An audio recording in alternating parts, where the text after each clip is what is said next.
Muy buenas noches, amigos televidentes, y como siempre, gracias por acompañarnos en Telediario Estelar. Fabricio. Hola María del Carmen, amigos televidentes, bienvenidos a esta nueva entrega informativa. Vamos de inmediato a revisar los titulares.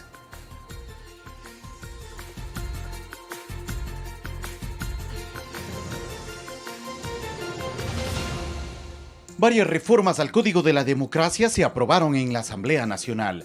Los cambios regirán para las próximas elecciones de 2021. Cadenas hoteleras españolas interesadas en compartir sus experiencias en nuestro país para desarrollar hospedaje inclusivo para personas con discapacidad.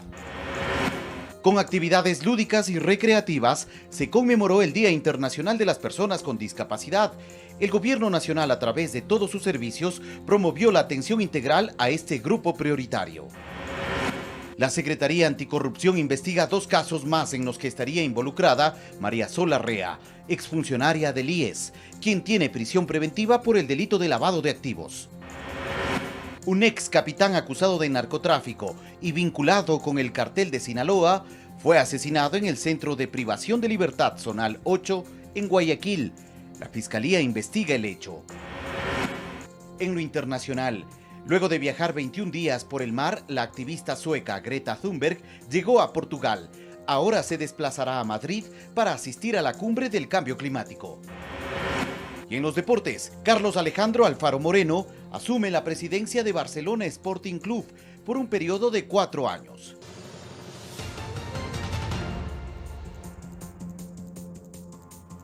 El presidente Lenín Moreno realiza varias actividades en Madrid, España. El jefe de Estado mantuvo reuniones con el rey Felipe VI y con el presidente del gobierno español, Pedro Sánchez. Además, el presidente de la República concedió entrevistas a varios medios de comunicación españoles.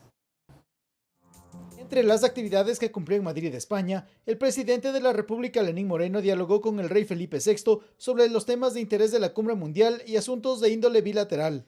A esa cita lo acompañó el secretario coordinador del gabinete de la presidencia, Juan Sebastián Roldán, y el embajador del Ecuador en España, Cristóbal Roldán Cobo. Además, el mandatario ecuatoriano se reunió con el presidente del gobierno de España, Pedro Sánchez, con quien abordó temas de interés para ambas naciones. Tras el encuentro, el jefe de Estado y su esposa, Rocío González, asistieron a la recepción que ofreció la familia real a los jefes de Estado, de gobierno y delegaciones asistentes a la Conferencia de Naciones Unidas sobre el Cambio Climático. A la par, Lenín Moreno concedió entrevistas a medios de comunicación españoles, en donde habló de los alcances de la cumbre y el trabajo que ha cumplido durante su gestión. Javier Ceballos, Medios Públicos. Importantes cadenas hoteleras españolas expresaron su interés de compartir con el sector hotelero ecuatoriano sus experiencias y modelos para aplicar hospedaje inclusivo para personas con discapacidad. La presidenta del Comité Plan Toda una Vida, Rocío González de Moreno, conoció de cerca las instalaciones y las comodidades que los hoteles en Madrid brindan a este grupo poblacional. Este es uno de los hoteles que forman parte del grupo empresarial de la Fundación Social 11 de España. Se trata del Hotel Inclusivo Ilunion Atrium, adaptado totalmente para brindar el mayor confort en cuanto a hospedaje para las personas con discapacidad. La presidenta ad honorem del Comité del Plan Toda una Vida, Rocío de Moreno, visitó las instalaciones de este sitio de alojamiento, donde constató cómo desde la recepción del hotel, accesos, pasillos, habitaciones y baños cuentan con todos los aditamentos para ese soporte que deben recibir las personas que se hospedan y que tienen cualquier tipo de discapacidad. En el Hotel Ilunion Atrium, que es un centro especial de empleo donde más del 70% de las personas que trabajan con nosotros tienen algún tipo de discapacidad. Esta cadena de hoteles expuso su interés de compartir su modelo inclusivo con el sector hotelero ecuatoriano. Que es uno de los hoteles más avanzados en materia de accesibilidad con los que contamos en España. Y bueno, pues lo que nos ha manifestado es el interés por conocer este modelo, porque podamos también de alguna manera presentar este modelo, hacer algún intercambio.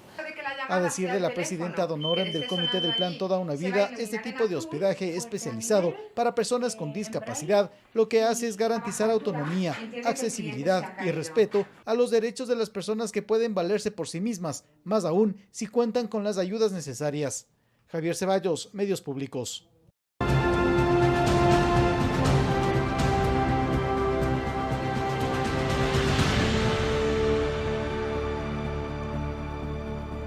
Y al conmemorarse el Día Internacional de las Personas con Discapacidad, el Gobierno Nacional ratificó el compromiso de promover los derechos y bienestar de este grupo de atención prioritaria. Actividades culturales, recreativas y de emprendimiento se destacaron en la jornada. Beneficiarios de distintos servicios de la zona 8, que comprende los cantones Guayaquil, Durán y San Borondón, fueron parte de la convocatoria en la que se destacó el acompañamiento por parte del Estado para las personas con discapacidad. Y el lineamiento del Gobierno Nacional para trabajar con esa mirada. Podemos ver emprendimientos que antes no los veíamos, que los realizan las personas con discapacidad con su entorno familiar, y esto les va a permitir tener mejores ingresos dentro de las familias.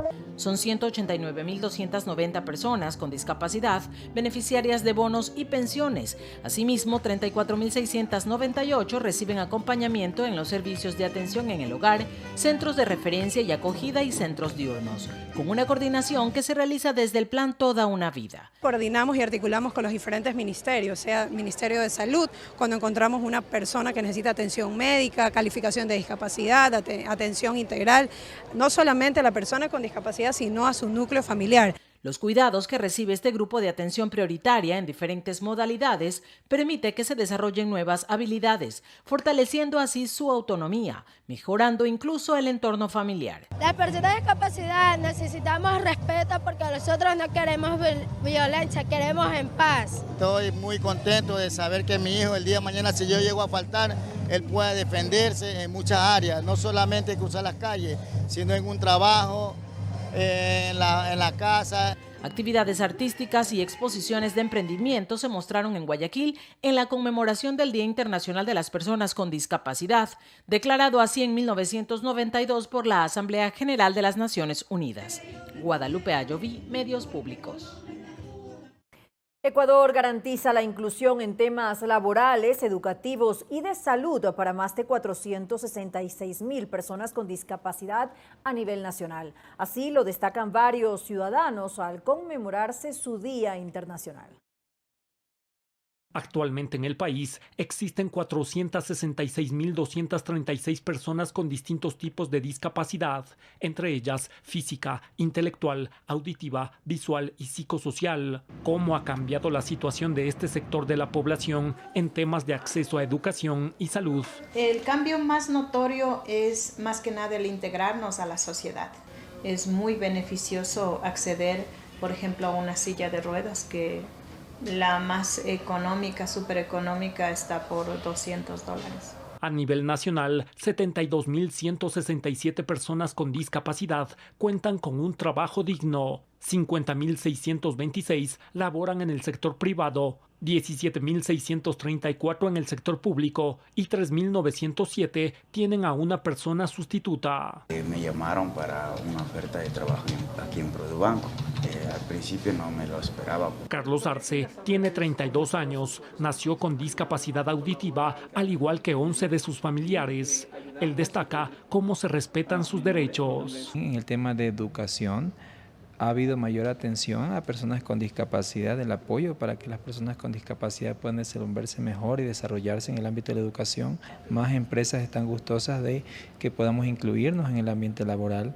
Otros beneficios que poseen las personas con discapacidad que cuentan con el carnet del CONADIS son, por ejemplo, rebajas o excepción con relación al impuesto a la renta, exoneración de la tarifa de transporte e importación de bienes exentos del pago de tributos, más la entrega del bono Joaquín Gallegos Lara, que llega hasta $240. Santiago Tello, Medios Públicos. Y un grupo de niños con síndrome de Down de la Escuela de Educación Especial y Rehabilitación EFER, acompañados de la ministra de Turismo, Rosy Prado de Holguín, participaron en un recorrido por el Museo de la Ciudad, aquí en la ciudad de Quito, para conocer las formas de vida ancestrales del Ecuador. Además, fueron parte de un taller con arcilla con el fin de potenciar sus capacidades motrices. El Día Mundial de la Discapacidad es un momento oportuno para que nuestros chicos puedan visitar el Museo de la Ciudad. Y creo que todos los museos y todos los sitios emblemáticos que tenemos en este Quito tan bonito. Considero que este grupo no es un grupo de discriminación porque necesita, como todos nosotros, oportunidades. Y creo que el museo se abre sus puertas para la no discriminación. Este grupo Y la Asamblea Nacional se sumó a la conmemoración del Día Internacional de las Personas con Discapacidad. Durante esta jornada se suscribió un convenio de cooperación entre la Fundación Comparlante y el Parlamento del Ecuador. Con 88 votos se aprobó una resolución en la que se reconoce a noviembre como el mes de la accesibilidad. En ese marco, además, varios legisladores se sometieron a las condiciones que enfrentan las personas con discapacidad para sentir y vivir por momentos dicha condición. El Ecuador cuenta con una ley orgánica para las personas con discapacidad que es bandera a nivel mundial. Es un claro ejemplo de cómo se pueden generar políticas de Estado que beneficien a largo plazo a toda la ciudadanía. Sin embargo, hoy nuestro llamado es a la acción, a bajar todo lo que está en estos documentos que abarcan muy bien los distintos espacios del diario vivir del ciudadano, a la realidad precisamente de nuestras provincias, de nuestra gente, tanto de las personas que hoy en día tienen discapacidad como de quienes en algún momento las adquirirán. Las personas con discapacidad no son sujeto únicamente de una visión médica, queremos ir más allá. Las personas con discapacidad somos ciudadanos, sujetos de derecho, y si contamos con condiciones de equidad para nuestro desarrollo económico, emocional, personal, los beneficios son para el país y para el mundo entero.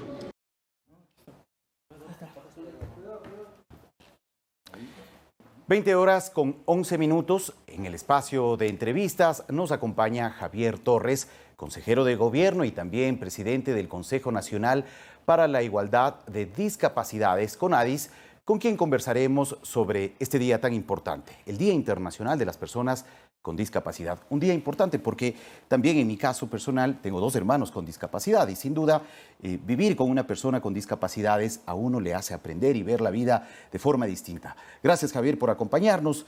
Bueno, ¿en qué medida esta realidad de las personas con discapacidad ha cambiado en nuestro país? Bueno, yo creo que es un día importante, pero todos los días deben ser importantes para las personas con discapacidad y los grupos de atención prioritaria. Claro que sí. Creo que la parte principal es el trabajo y el esfuerzo que hace el Gobierno Nacional, el presidente Lenín Moreno, su señora esposa Rocío González de Moreno, como presidenta del Plan Toda una Vida, del Comité Interinstitucional, es lograr transversalizar las políticas públicas en todos los estamentos. ¿Quiénes son los ejecutores? Los ministerios en el ámbito de educación, deportes, trabajo. Hablemos de las medidas de acción afirmativa que permiten lograr una sostenibilidad económica, en cierto modo, apoyando con presupuesto del Estado. Yo creo que es importante trasladar el ideal de que este trabajo viene realizándolo el presidente Lenín Moreno desde cuando era vicepresidente y es seguir trabajando en un proceso largo. Este es un trabajo, no podríamos decir que se soluciona ni se solventa en poco tiempo. Esto te lleva, te acarrea presupuesto, te acarrea circunstancias que tenemos que ir tomando medidas que nos permitan ser más integrales y más participativos. Creo que tenemos una gran deuda y el trabajo que ahorita estamos comprometidos, metiéndonos de cabezas en el tema de educación, la plena inclusión de educación a personas con discapacidad, el poder llegar a la universidad, que es otro de los retos importantes, lograr la estabilidad de la universidad. Hoy nos reunimos con los ministros, la viceministra de Educación y el ministro de la CNESID, justamente para plantearnos el esquema al 2020. Pero yo creo que también el empleo ha sido uno de los factores importantes a lograr casi de 75,000 personas con discapacidad que están empleadas en el país. Lógicamente hay otras personas que no hemos logrado insertar, pero que seguimos trabajando en inspecciones con el Ministerio de Trabajo, con el CONADIS, con el Servicio de Integración Laboral y buscando oportunidades. El crédito que sacamos con Bon Ecuador que permite una mayor agilidad y simplificación de procesos para dar oportunidades de empleo y del emprendimiento. Así que el construir políticas públicas nos va llevando. No quiere decir que en Ecuador hemos solventado y hemos solucionado todo. Creemos que todavía tenemos mucho por hacer. Creemos que tenemos mucho más trabajo que seguir insistiendo, seguir vigilando esa política pública, ¿no? Claro que sí, Javier. Sería importante también poner en contexto un poco la realidad de este segmento poblacional tan importante de nuestro país, cómo se encuentra actualmente en nuestro contexto nacional. Existen, de acuerdo al reportaje que hemos visto hace poco, elaborado por Santiago Tello, 466.236 personas con discapacidad. De este gran universo de personas con discapacidad que actualmente viven en Ecuador, 217.347 poseen discapacidad física, 104.184 tienen una discapacidad intelectual, 65.821 tienen discapacidad auditiva, 54.956 personas tienen una discapacidad visual y 23.928 tienen discapacidad psicosocial, que también es considerada un tipo de discapacidad. De discapacidad, ¿no? Exactamente. Javier, frente a esta realidad, 466,000 ecuatorianos con discapacidad, ¿qué es lo que hace aún falta por hacer en beneficio de su inclusión? Bueno, yo creo que es importante seguir socializando el ámbito de sensibilizar una sociedad. El compromiso no solo es del Estado, el garantizar todos los temas y las acciones afirmativas que tienen las personas con discapacidad. Hay un compromiso muy grande que es lo de los municipios. O sea, ¿por qué razón? Ellos son parte del proceso de una construcción de la accesibilidad al medio físico también, del transporte para personas con discapacidad, que es una cosa que tenemos que ir solucionando. Es un tema que tenemos que hacerle más fuerza, más presión, porque podemos tener los servicios, el acceso al trabajo, al empleo, pero si no hay la accesibilidad a la información, la comunicación y la movilidad, eso nos va desvaneciendo un poco en que las personas vayan teniendo ese acercamiento. Por eso es que somos corresponsables con los municipios, con los gobiernos autónomos descentralizados, que tengan políticas también dentro de sus ordenanzas. Por eso tenemos una ordenanza macro que estamos enviando a los municipios para que vayan aplicando esa normativa. Pero yo creo que en el aspecto de lo que tenemos que trabajar es de una sociedad que vaya sensibilizando el ámbito de la discapacidad, ser más conscientes de las necesidades específicas como es la educación, el profesorado que vaya entendiendo esa mega diversidad que tenemos. La inclusión educativa es no poner un alumno con discapacidad en un aula.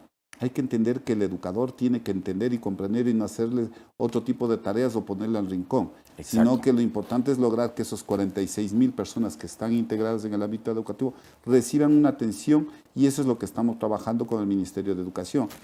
¿Qué te puedo decir? En la educación superior hemos tenido matriculadas 2.318 personas al momento actual en este año, pero hay que ver cómo se sostienen en el ámbito educativo.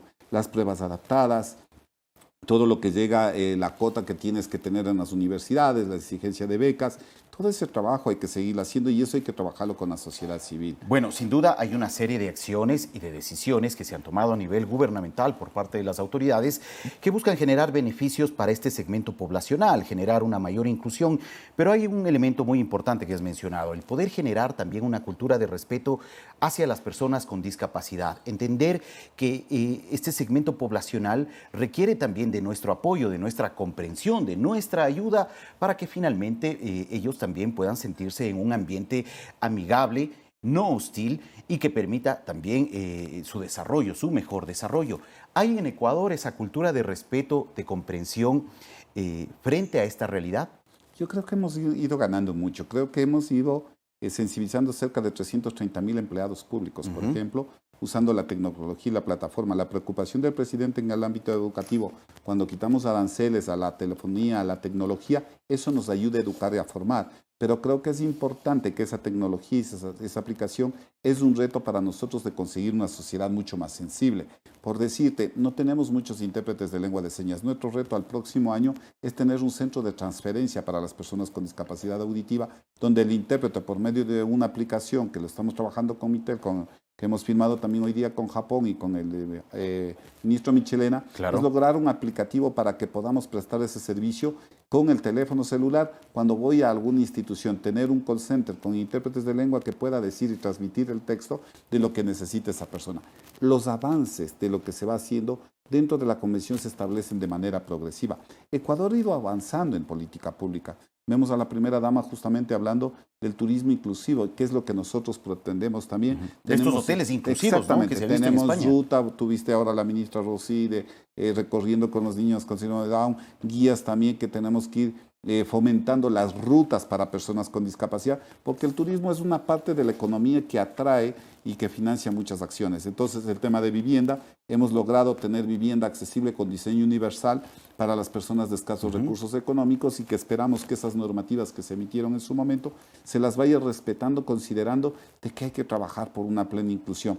Porque la condición de discapacidad pasa con los años, pasa con el tiempo, y todos llegamos en algún momento a tener limitaciones. Las únicas limitaciones que no podemos permitir son las limitaciones de tener esa mente abierta que vea y que visibilice que este país es muy mega diverso, que no hay que ofender la condición de discapacidad ni ningún otro tipo de condición. Por eso consideramos que el respeto debe ser mutuo entre todos los ciudadanos, y es lo que promueve. El diálogo del presidente provoca ese cambio de actitud de un país que sea solidario, consciente del respeto de la diversidad. Claro que sí, Javier, y han habido logros muy interesantes.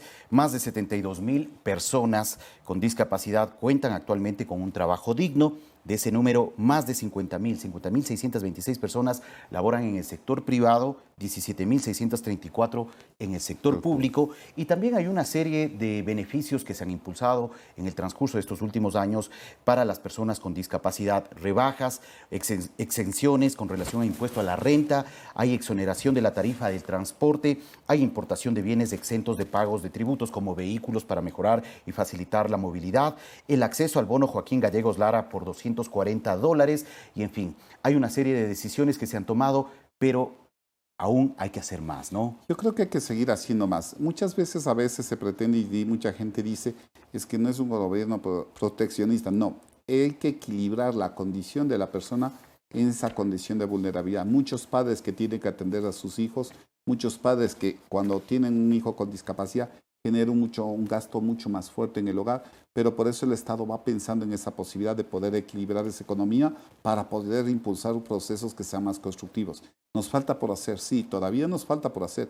Esto nunca acaba, no existe país en el mundo donde podamos decir que la discapacidad está solventada y solucionada. La condición de discapacidad se la adquiere al nacimiento, se la adquiere, pero lo que tenemos que ver aquí es que hay que incluirnos, hay que dejar que esa participación nos permita ampliar un espectro que nos vaya a permitir la plena inclusión al trabajo, a la educación, al deporte, a la recreación. 25,000 personas se manifestaron el día domingo en una marcha global en todo el país, hablando sobre justamente lo que tenemos que hacer. Estamos aquí, estamos presentes, cómo trabajamos, cómo vemos una sociedad más inclusiva y participativa. Los esfuerzos del gobierno, que directamente en todas las medidas de acción afirmativa que ha hecho, no ha derogado una sola en ningún aspecto pese a la situación económica del país y de lo que veníamos arrastrando económicamente. Más bien lo que hemos tratado es de consolidar el hecho.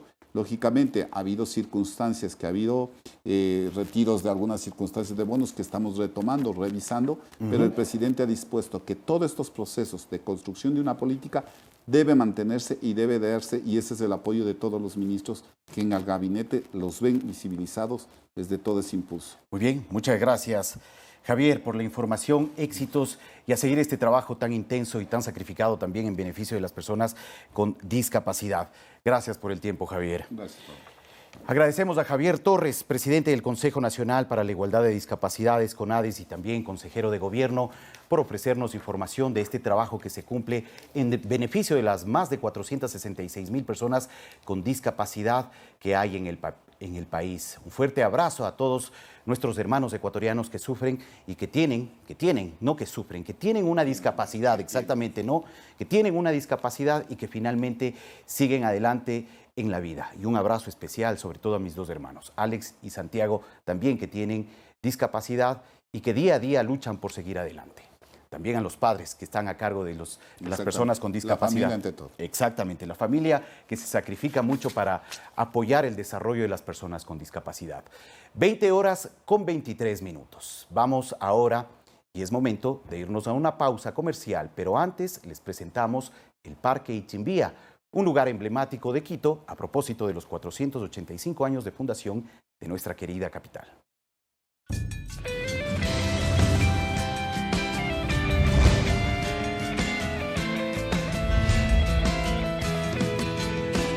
El Parque Ichimbía es un lugar histórico, conocido como la Botica de Quito por su colorida flora, que hacen de este lugar, sin lugar a dudas, una maravilla de la capital. Quito, mi lindo Quito, soy poeta por sus balcones.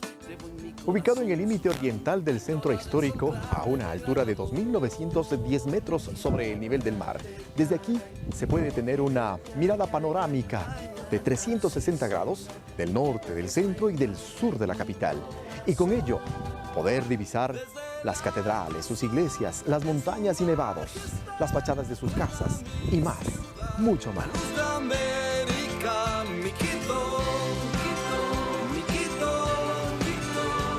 El Parque Ichimbía, un lugar para visitar y disfrutarlo a lo grande.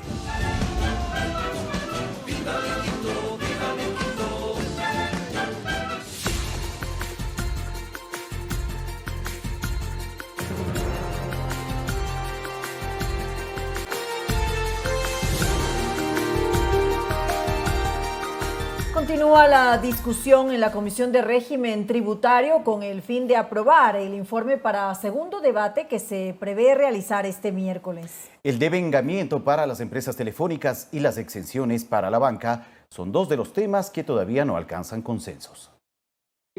Con la mirada puesta en la situación económica del país, los legisladores de la Comisión de Régimen Económico consideran que el proyecto de simplicidad y progresividad tributaria ayudará a cubrir, en parte, el déficit fiscal. La mayoría de la mesa entiende que hay un objetivo de recaudación. Sin embargo, hay temas en los que todavía no se logra consensos. Por ejemplo, el pago a la devolución del IVA a través de bonos a los gobiernos autónomos descentralizados. Ese es un punto crítico. El devengamiento para las empresas de telecomunicaciones es otro nudo crítico. La propuesta consiste en que los pagos que deben hacer estas empresas al gobierno, hasta el 80%, se lo haga a través de proyectos de inversión u obras. Buscar la posibilidad de disminuir ese hasta el 80%. Y la otra posibilidad es que siga recibiendo el Estado, que el Estado reciba ese presupuesto, el 100%, y que el Estado sea quien distribuya a través de la caja fiscal, distribuya los proyectos prioritarios que tiene el gobierno. Pero no puede ser que las telefónicas digan yo voy a devengar lo que tengo que pagar en divisas dólares si me dan a mí más trabajito. Es decir, ganancias por todo lado. Y lo que tiene que ver con las obligaciones a la banca es otra de las líneas rojas, pues podrían recibir exenciones de los impuestos sobre sus ganancias si entregan créditos para emprendedores. Pero ello haría que la idea de progresividad no se cumpla. No creo que en esto vaya a haber posibilidad de acuerdo alguno. Espero que prime la racionalidad y que se cumpla del que más tiene más paga. El pago adicional del IVA para unas 10.400 empresas, según la propuesta del Ejecutivo, también podría ser revisado. Se plantea modificar la tabla para bajar el impacto en el número de empresas, pero no en la cantidad de recaudación. Básicamente quedando en unas 2.400, y eso incluso permitiría hasta tener una recaudación un poquito más alta. Se estima presentar el informe para segundo debate y someterlo a votación en la comisión durante este miércoles y el debate en el pleno el próximo lunes 9 de diciembre. Eduardo Córdoba, Medios Públicos. Las reformas a la Ley Orgánica Electoral y Organizaciones Políticas, conocido como Código de la Democracia, fueron aprobadas por la Asamblea Nacional. Propuestas como la paridad de género alcanzaron un apoyo mayoritario, mientras que el cambio de método de asignación de escaños recibió menos votos, pero lo suficientes para aprobarlos. 4 votaciones se cumplieron durante esta jornada para aprobar las reformas a la ley electoral, Código de la Democracia. Según la ponente Jimena Peña, se recogieron 50 observaciones, las que recibieron el apoyo mayoritario de la Asamblea. Creo que es muy positiva para el país. Hoy la Asamblea Nacional ha dado una gran muestra de madurez y de desprendimiento. La primera votación fue para aprobar la división en partes. La segunda, a la normativa en general, con excepciones a los temas de participación y paridad de género. Esto último, con el respaldo mayoritario de 113 votos afirmativos, 2 negativos y 5 abstenciones.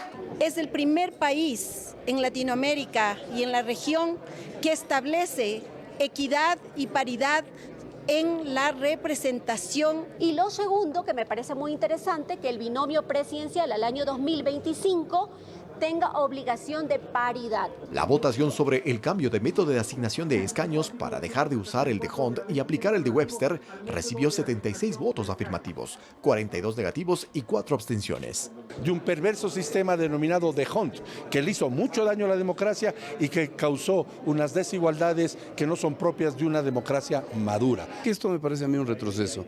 Lo que se debía permitir es de que, así como ahora, se pueda votar por plancha o se pueda escoger desde la plancha y que el ciudadano pueda armar su plancha. Otras reformas aprobadas se refieren al fortalecimiento del sistema electoral y de partidos, transparencia en los procesos, gasto electoral y justicia electoral, violencia de género en la política, entre otras. La legislatura ahora debe esperar el pronunciamiento del Ejecutivo.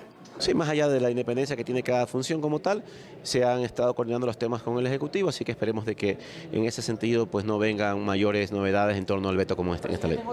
Eduardo Córdoba, Medios Públicos. Y la próxima semana el Ministerio de Producción, Comercio Exterior y Pesca presentará el plan de acción para superar las observaciones de la Unión Europea a la pesca ecuatoriana. $18 millones se invertirán para este fin. Luego que el 30 de octubre la Unión Europea emitió tarjeta amarilla a la pesca de Ecuador por falta de garantías de que el producto que se exporta tenga origen legal, el Ministerio de Comercio Exterior se reunió con representantes del sector para implementar un plan de acción que levante esta observación. La hoja de ruta se presentará la próxima semana. Son los monitoreos satelitales, es la nueva ley de pesca. Yo creo que esa es la base fundamental que contempla un régimen sancionatorio específico para regular la pesca ilegal. 18 millones de dólares invertirá el Estado en este plan. Actualmente el proyecto de ley de pesca se encuentra en primer debate en el legislativo. Según el ministro Ontaneda, la Unión Europea ha ratificado la confianza a Ecuador y las exportaciones de atún hacia ese bloque siguen fluyendo. Se prevén visitas para corroborar los avances en los próximos meses. En el mes de febrero viajar una importante comisión del Estado ecuatoriano para hablar con la Unión Europea y que para el mes de marzo a mayo del próximo año recibir una visita de la Unión Europea. A la par se llevó a cabo la primera plataforma de diálogo sobre pesquería sostenible de pelágicos pequeños, junto con los representantes del sector y el Programa de Naciones Unidas para el Desarrollo. Para tener una mejor práctica en términos de desarrollo sostenible y un consumo responsable alrededor de la pesquería. La vida de nuestras empresas, de nuestras familias, depende de la sostenibilidad del recurso. La pesca genera 1.600 millones de dólares en exportación y 200.000 plazas de empleo. Luis Alfredo Zúñiga, Medios Públicos. Más de 11.000 llantas de motocicletas de la policía serán reemplazadas a través de una donación. La ministra de Gobierno, María Paula Romo, indicó que esto ayudará a reparar las pérdidas por la violencia del paro de octubre. Romo además se refirió a la red de tráfico de influencias que investiga la Fiscalía. La ministra de Gobierno, María Paula Romo, señaló que no existen más detenidos en la investigación por el presunto delito de tráfico de influencias. Están detenidas 33 personas, 14 de ellas ocuparon cargos en la función pública. Tampoco conozco que hayan policías que estén vinculados. Uno de ellos es el expresidente del Consejo de Participación Ciudadana, Carlos Tuárez. Varios audios que lo involucrarían en la oferta de un puesto a una institución pública fueron difundidos y son parte de las investigaciones. Entiendo que lo que hemos escuchado del señor Tuárez hace parte de ese proceso penal, ha sido obtenida con autorizaciones judiciales. Romo precisó que la Fiscalía y los jueces deberán determinar cuál es la estructura de la banda delictiva y las funciones que cumplía cada uno de los integrantes. Llegaban a la audacia de tomarse el nombre de altos funcionarios o inclusive de la primera dama. Declaraciones que se dieron en el marco de la entrega simbólica de 11.400 llantas para las motocicletas de la Policía Nacional. Reconocer que es indispensable el trabajo entre el sector público y el sector privado. Significan dotar al 100% de las motos para la Policía Nacional. La donación ayudará a reparar los daños por los ataques a los bienes de la institución durante el paro. Un eje de seguridad, tanto de seguridad nacional como ciudadana. Dentro de este acuerdo lo que tenemos es una colaboración para todo lo que va a ser fomentar la seguridad vial y el neumático siendo uno de los factores fundamentales para evitar accidentes en las carreteras. Es la primera vez que se efectúa este tipo de alianza. La inversión bordea el $1 millón. Valeria Villarroel, Medios Públicos. Y les contamos que este martes Petroecuador realizó un concurso internacional de largo plazo para la exportación de 20,16 millones de barriles de crudo que se entregarán en el periodo comprendido entre los años 2020-2023. El ministro de Energía y Recursos Naturales No Renovables, José Augusto Briones, indicó que se busca maximizar el precio del petróleo de acuerdo al valor que se colocará en el mercado más un premio adicional. José Augusto añadió que hasta la fecha, producto de las renegociaciones, Ecuador ha podido realizar 10 ventas spot, 8 de crudo oriente y 2 de crudo napo, las cuales han producido ingresos superiores a los 1.409 millones de dólares para el Estado ecuatoriano. Esto responde a una estrategia de gobierno basada en encontrar el mejor precio para el crudo, el reposicionamiento, tener apertura y transparencia. Esto es algo que hemos venido haciendo y ya llevamos, si no me equivoco, alrededor de 10 spots. Esa revalorización y la renegociación de los contratos que se hizo en la primera fase con PetroChina, PetroTailandia y Unipec, se liberó reprogramando volúmenes a lo largo del tiempo. Me explico. Si teníamos volúmenes comprometidos a 4 años, se extendió el plazo, lo cual nos permitió liberar volumen y tener este tipo de procesos. La secretaria anticorrupción Dora Ordóñez dio a conocer que hay 2 casos más en los que se investiga a María Sol Larrea. Según la defensa de la exfuncionaria del IES, ella pagará la reparación integral cuando exista una normativa pertinente. Una vez que inició el 6º proceso en contra de María Sol Larrea por el delito de lavado de activos, la exfuncionaria del IES ya fue trasladada nuevamente al Centro de Rehabilitación Social de Ambato, provincia de Tungurahua, en donde cumplirá su prisión preventiva. La secretaria anticorrupción Dora Ordóñez anunció que su institución investiga nuevos casos en su contra. 2 casos más en donde ella estaría eventualmente vinculada. Asimismo, a fideicomisos para construcción de hospitales. El abogado de Larrea indicó que una vez se formalice la denuncia ante la Fiscalía, se pronunciará, pero anticipó su lectura. La sensación que nosotros tenemos es que parecería ser que todo lo que sucedió en el IES tiene que llevar el nombre y el membrete de María Sol Larrea. A decir de la secretaria anticorrupción, se identificó que en sentencias en firme existen 114 millones de dólares que deben ser devueltos al presupuesto del Estado.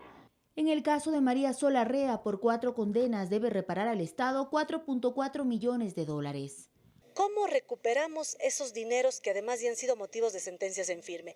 Incautando, decomisando y además subastando los bienes que les pertenecen a estas personas. Depende de las sentencias en firme, de los mandamientos de ejecución, de los jueces y sobre todo de las instituciones que son víctimas de estos delitos.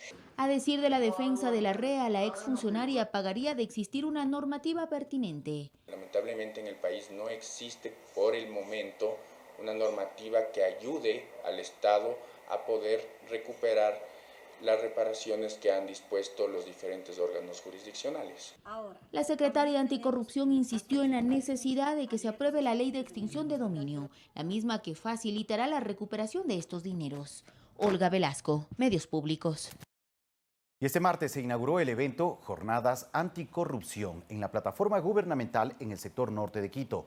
El objetivo es abrir espacios de debate sobre la lucha anticorrupción en el país para generar buenas prácticas. Este evento lo organiza la Secretaría del Ramo, el colectivo Ciudadanía, la Defensoría del Pueblo, entre otras instituciones. En el evento participaron académicos y representantes de varias universidades, quienes plantearon sus aportes. Las actividades se replicarán en la Asamblea Nacional y también en la ciudad de Cuenca, con la participación de representantes del sector público y con la ciudadanía en general. Es más o menos 2 años, pero no ha sido muy... Y uno de los beneficios que tiene el gobierno abierto es permitir que la ciudadanía colabore en todos los procesos de diseño y de implementación, pero también de seguimiento de las políticas públicas. Y eso, a su vez, lo que ayuda es a que la ciudadanía, al estar involucrada, pueda detectar o evidenciar posibles actos de corrupción. Y de esta manera, pues Gobierno Abierto también nos está ayudando o nos va a ayudar cada vez más, una vez que ejecutemos el plan de acción, para prevenir los posibles actos de corrupción. Y por eso, pues estamos en estas jornadas. El ex militar ecuatoriano Telmo Castro, procesado por narcotráfico, fue asesinado la mañana de este martes en Guayaquil, en el Centro de Privación de Libertad Zonal 8. Castro cumplía una pena de 13 años y estuvo relacionado como nexo del cartel de Sinaloa en Ecuador. La información fue confirmada por el subdirector técnico de Rehabilitación Social. El asesinato se produjo en el ala 9 de mínima seguridad. El occiso habría recibido al menos unas 15 puñaladas con un arma punzante, objeto que se encuentra en cadena de custodia. Aparentemente estaba acompañado por su victimario en la misma celda. No sabemos pues si había alguna amistad, algún tipo de negocio. Tiene muestras de estar atadas sus manos y pies, pero posiblemente esto fue causado posterior a que fue victimado. Al momento se registra un detenido interno del centro penitenciario, quien habría asumido la culpabilidad del deceso. Hay un joven que se atribuyó el delito. No se le puede interrogar porque hay que respetar los derechos humanos. Mediante su cuenta de Twitter, el Servicio Nacional de Atención Integral a Personas Privadas de la Libertad informó que autoridades del centro y policía investigan el deceso por arma blanca de Telmo C. Sabemos que no ha habido ningún tipo de amenaza ni ataques anteriores. Lo que manifiesta el victimario es que ha habido un problema entre los dos y razón por la cual él ha actuado de esta manera. Ya la Policía Nacional, a través de sus equipos de criminalística, DINASED, tienen conocimiento del hecho, se realizarán las investigaciones del caso. Castro cumplía una pena de 13 años de prisión por narcotráfico, señalado por sus nexos con carteles de México y registrándose como el cabecilla en Ecuador de esta red liderada por el Chapo Guzmán. Guadalupe Ayoví, Medios Públicos.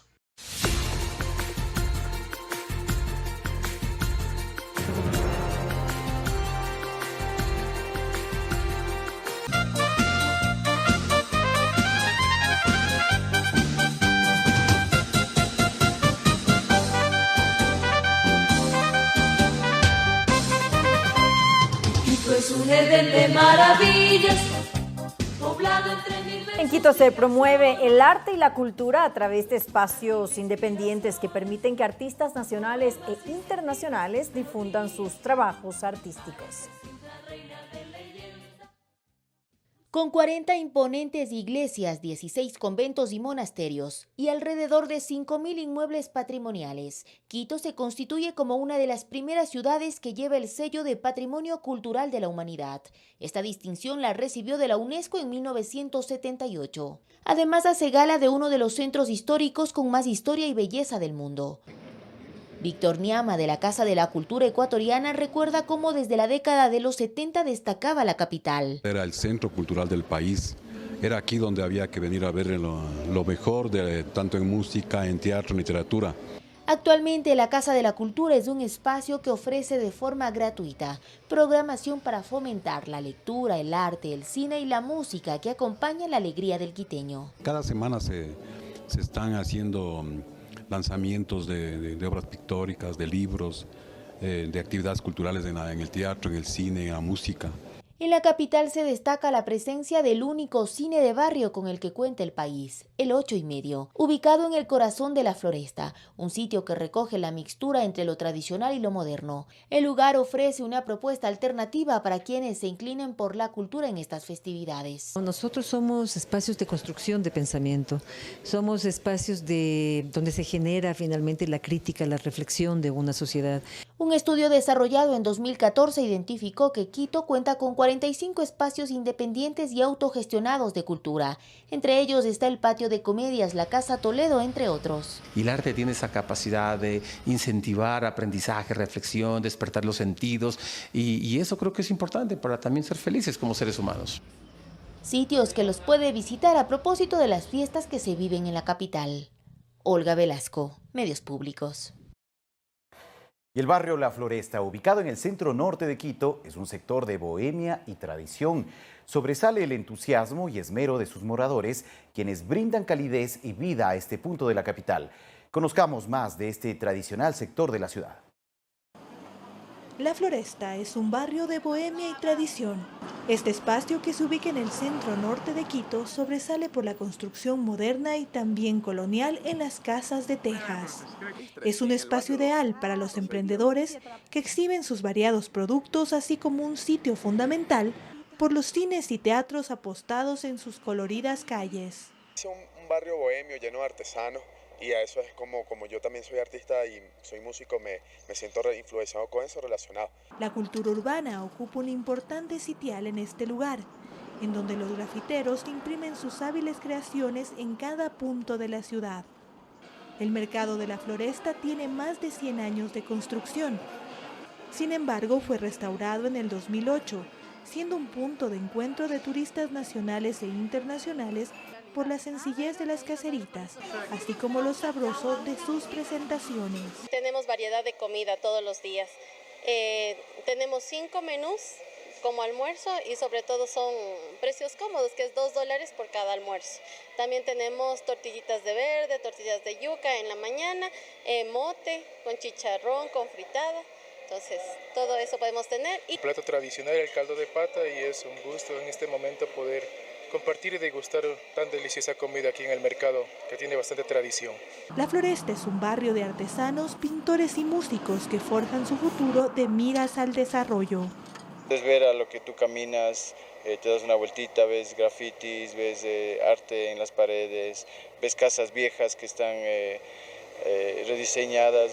O sea, es bastante alternativo. Este barrio definitivamente es una mezcla de cultura, tradición y leyenda. La gente lo visita para disfrutar de las jornadas culturales que ofrecen lugares como el Cine 8:30 y los platos típicos que hay en cada uno de sus restaurantes.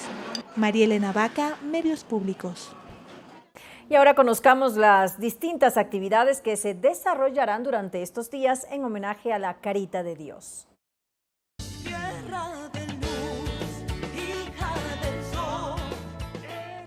Oscar de León, Pacha Fest, Tribuna del Sur, 4 de diciembre, 17:30.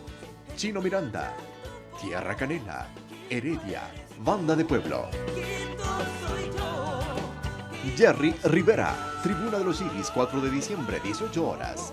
Tombak, Quito Tierra de Pop, homenaje al pop quiteño. Festival Homenaje Benítez y Valencia, 4 de diciembre, 18 horas. Plaza Benítez y Valencia, Hermanos Miño Naranjo, Trío Colonial, Grupo Contrastes, Doris Luzuriaga.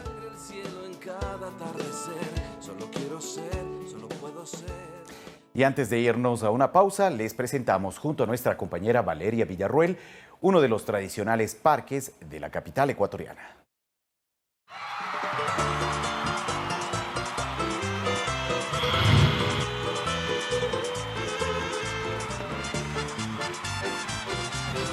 El Parque de la Alameda fue el primer sitio turístico que tuvo Quito Luz de América. Desde aquí, queremos rendir un homenaje a la capital de los ecuatorianos.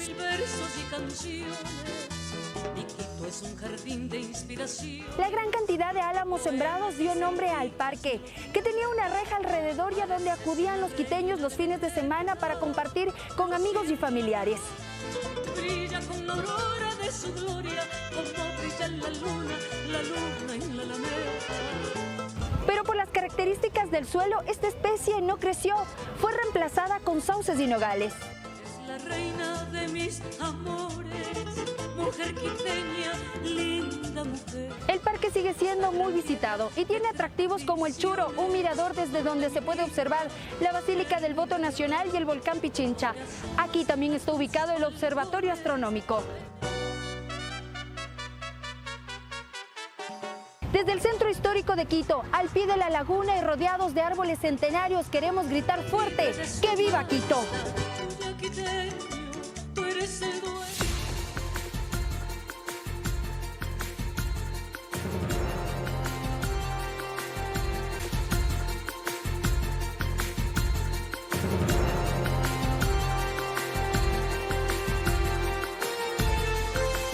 Estados Unidos plantea el cobro de más de $2.000 millones para productos europeos.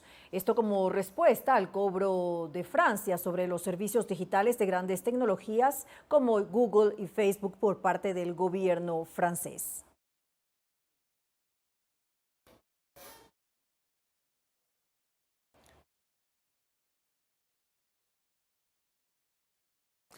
Y en medio de un gran despliegue mediático, Greta Thunberg llegó este martes a Lisboa, en Portugal.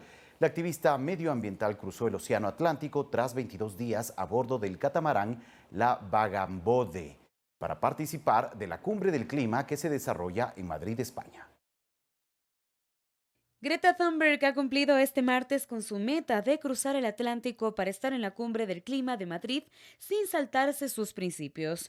La activista no vuela en avión porque su impacto ambiental contribuye a la destrucción del planeta. Ha llegado a Lisboa en la embarcación denominada La Vagabond, tras 21 días de viaje desde Salt Ponds, en el centro de Virginia, en Estados Unidos. La entrada en el puerto se había tardado varias horas debido al viento en contra en las últimas millas náuticas. La adolescente desembarcó con cánticos de bienvenida a Greta y la voz de Greta es nuestra voz, mientras de fondo sonaba una batucada.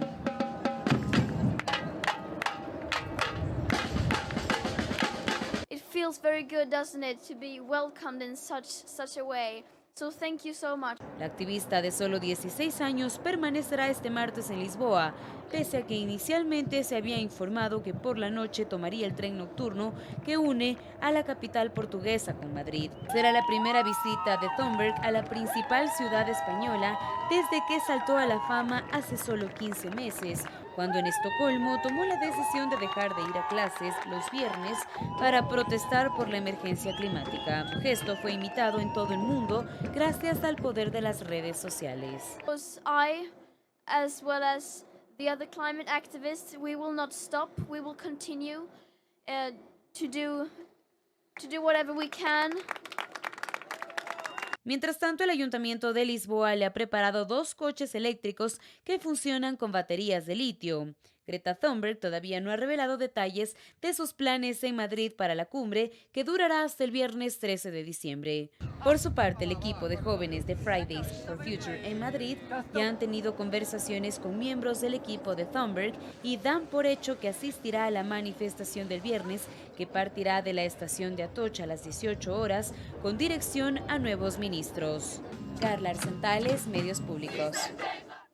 Y en Estados Unidos, una tormenta dejó caer más de 30 centímetros de nieve en varias partes de la región y además podría traer un total de 25 a 50 centímetros desde Pensilvania a Maine, según información de los meteorólogos. Los ciudadanos trabajan para paliar sus vehículos después de una nevada durante la noche que causó problemas de estacionamiento y situaciones de tráfico en Albany, en New York.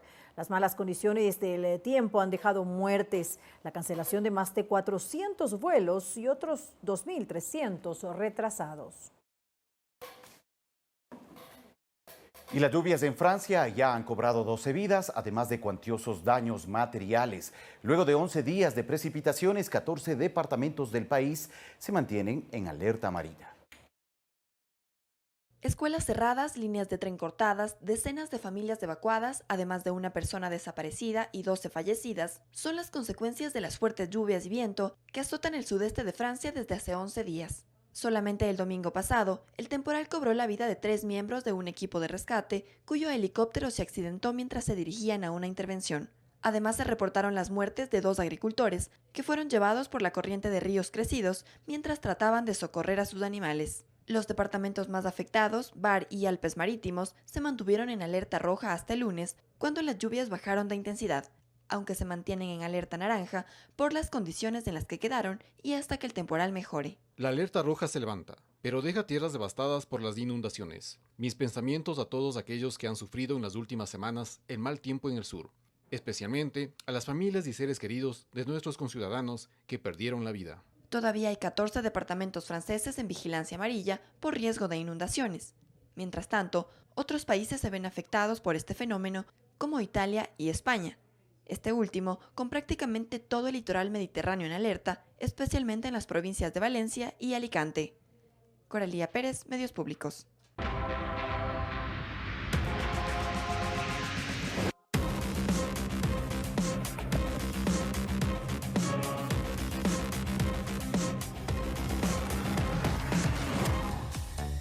Hola, ¿qué tal con todos? Bienvenidos a Fanático, es tiempo de deportes en su telediario y obligadamente tenemos que hablar de entrada de Barcelona Sporting Club, que la tarde del día de hoy generó la noticia del día, el acto de posesión de la nueva directiva comandada por Carlos Alejandro Alfaro Moreno, que asumió ya la presidencia del cuadro torero. Acompañado de sus familiares, el exdelantero llegó al escenario del Monumental, donde lo esperaron el resto de los integrantes de su lista. En el evento estuvieron invitados un grupo de socios que le solicitaron a la nueva dirigencia sacar de deudas al club, algo que dijo Carlos Alfaro Moreno en su discurso, que Barcelona primero tendrá que ganar el campeonato financiero para encontrar tranquilidad. Sin duda alguna que esta es la premisa para la nueva directiva comandada por Carlos Alejandro Alfaro Moreno. Limpiar, sanear el tema económico en Barcelona Sporting Club, tomar las medidas necesarias en cuanto a lo económico para que el club evite un panorama mucho más oscuro.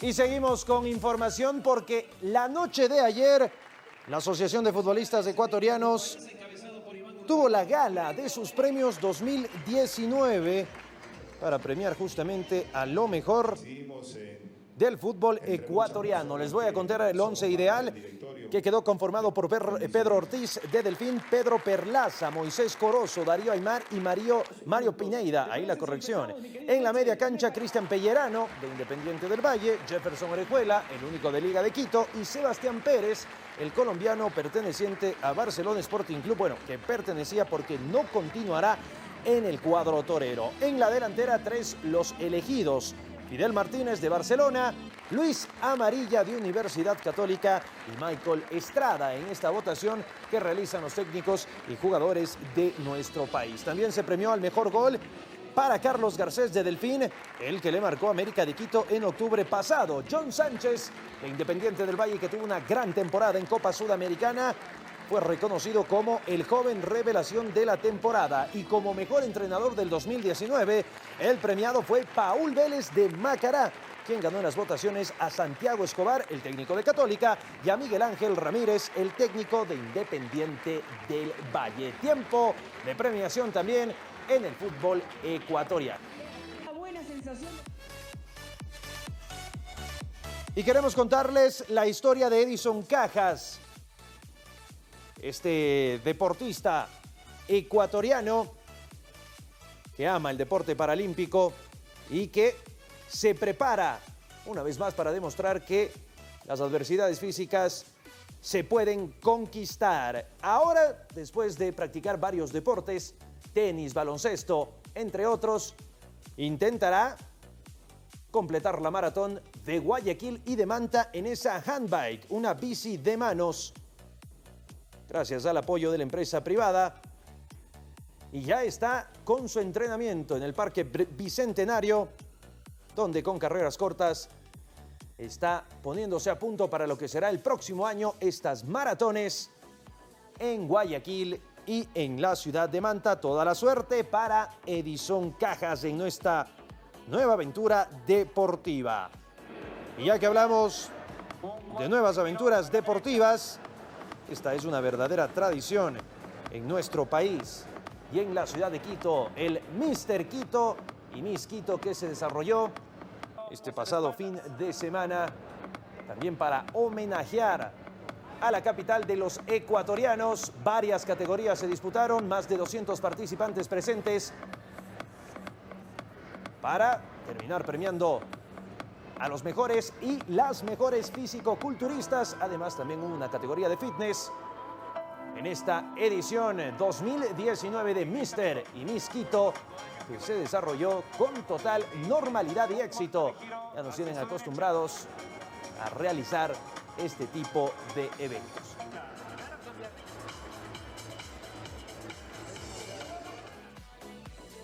Muy bien, hasta acá el tiempo con la información deportiva. Gracias por estar con nosotros. A las 22 horas llega Fanático Edición Estelar con mucha más información del mundo del deporte. Nosotros continuamos con más en su telediario. Gracias, Cho, y estaremos pendientes de Fanático. Con esto finalizamos Telediario Estelar. Así es, María del Carmen. Gracias, amigos, por acompañarnos. Mañana, temprano, 6 de la mañana, con más noticias y entrevistas. Feliz noche a todos.